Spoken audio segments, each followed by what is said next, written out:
দুর্নীতি, জ্ঞাত আয় বহির্ভূত সম্পদ, পাসপোর্ট জালিয়াতি ও মানবতাবিরোধী অপরাধসহ একাধিক মামলায় অভিযুক্ত সাবেক আইজিপি বেনজির আহমেদকে বাংলাদেশের কাছে হস্তান্তর করার বিষয়ে সংযুক্ত আরব আমিরাত সরকার নীতিগতভাবে রাজি হয়েছে বলে জানিয়েছেন দুদকের মুখপাত্র মোহাম্মদ আখতারুল ইসলাম।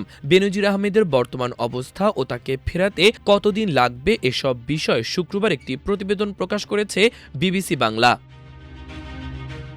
প্রতিবেদনে বলা হয়, ১.৫ মাসেরও বেশি সময় ধরে সংযুক্ত আরব আমিরাতের কারাগারে বন্দী থাকা ফ্যাসিস্ট হাসিনার অন্যতম এই সহযোগীর বিরুদ্ধে রেড নোটিশ জারি করেছিল ইন্টারপোল। মামলাগুলোর প্রাথমিক নথিপত্র পর্যালোচনার পর বন্দী প্রত্যর্পণের জন্য প্রয়োজনীয় আইনি ও কারিগরি বিষয় সম্পর্কিত বেশ কিছু তথ্যউপাত্ত চেয়েছে দুবাই পুলিশ। দুদকের তদন্তকারী কর্মকর্তারাই তথ্যউপাত্তগুলো প্রস্তুতের কাজ করছে বলে জানিয়েছেন পুলিশ সদর দফতরের মুখপাত্র AHM শাহাদাত হোসাইন।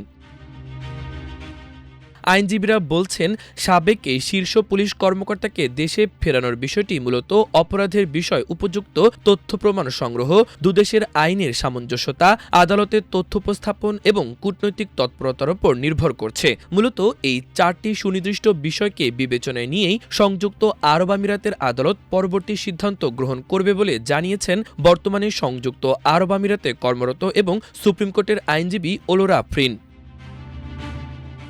সম্প্রতি সচিবালয়ে স্বরাষ্ট্রমন্ত্রী সালাউদ্দিন আহমেদ সাংবাদিকদের বলেন, বাংলাদেশ সরকার মনে করে যে বেনজির আহমেদকে দেশে ফেরত আনা কঠিন হবে না। চুক্তি থাকুক বা না থাকুক, UN চার্টার অর্থাৎ সনদ অনুসারে আমরা কিছু কিছু বিষয়ে স্বাক্ষরিত দেশ, সেখানে তারাও স্বাক্ষর করেছে। সে অনুসারে আগেও আসামি এসেছে, আমরাও পাঠিয়েছি। আমি মনে করি না ফেরত পাঠানোর প্রক্রিয়া জটিল হবে। সাবেক আইজিপিকে দেশে ফেরাতে আরও কয়েক মাস সময় লেগে যেতে পারে বলে ইঙ্গিত দিয়েছেন স্বরাষ্ট্র মন্ত্রণালয়ের একজন ঊর্ধ্বতন কর্মকর্তা। ইন্টারপোল রেড নোটিশের পরিপ্রেক্ষিতে বিদেশে পলাতক আরও বেশ কিছু অপরাধীকে দেশে ফিরিয়ে আনার নজির বাংলাদেশে আছে। সংযুক্ত আরব আমিরাত থেকেও অপরাধী ফেরত আনার নজিরও রয়েছে। পররাষ্ট্র মন্ত্রণালয়ের তথ্যমতে সিকিউরিটি কোঅপারেশন এগ্রিমেন্ট এবং agreement on the transfer of sentenced person নামে বাংলাদেশের সঙ্গে সংযুক্ত আরব আমিরাতের 2টি চুক্তি রয়েছে। এসব চুক্তির আওতায় একাধিক অপরাধীকে বাংলাদেশে ফেরানো হয়েছে। বেনজির আহমেদ 2015 সালের জানুয়ারি থেকে 2020 সালের 14 এপ্রিল পর্যন্ত র্যাবের মহাপরিচালক হিসেবে দায়িত্ব পালন করেন। এরপর ওই বছরের 15 এপ্রিল থেকে 2022 সালের 30 সেপ্টেম্বর পর্যন্ত তিনি আইজিপি ছিলেন। আইজিপির পদ থেকে অবসর নেওয়ার বছর দুয়েক পর স্থানীয় গণমাধ্যমে দুর্নীতির খবর প্রকাশের পর দুর্নীতি দমন কমিশন তদন্ত শুরু করলে 2024 সালে তিনি দেশ ছেড়ে দুবাই চলে যান। তার নামে অর্ধ ডজনের বেশি মামলা রয়েছে, যার মধ্যে একটি মামলায় চার্জশিট দেওয়া হয়েছে। এছাড়া অপর আরেকটি মামলার বিচার কাজ চলছে।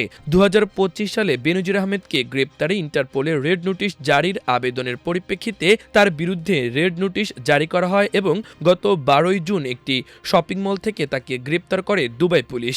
গ্রেপ্তারের পর প্রথম দফায় দুবাই পুলিশের কাছে 144 পৃষ্ঠার প্রয়োজনীয় নথিপত্র পাঠায় বাংলাদেশ সরকার। মাল্টিমিডিয়া ডেস্ক, আমার দেশ।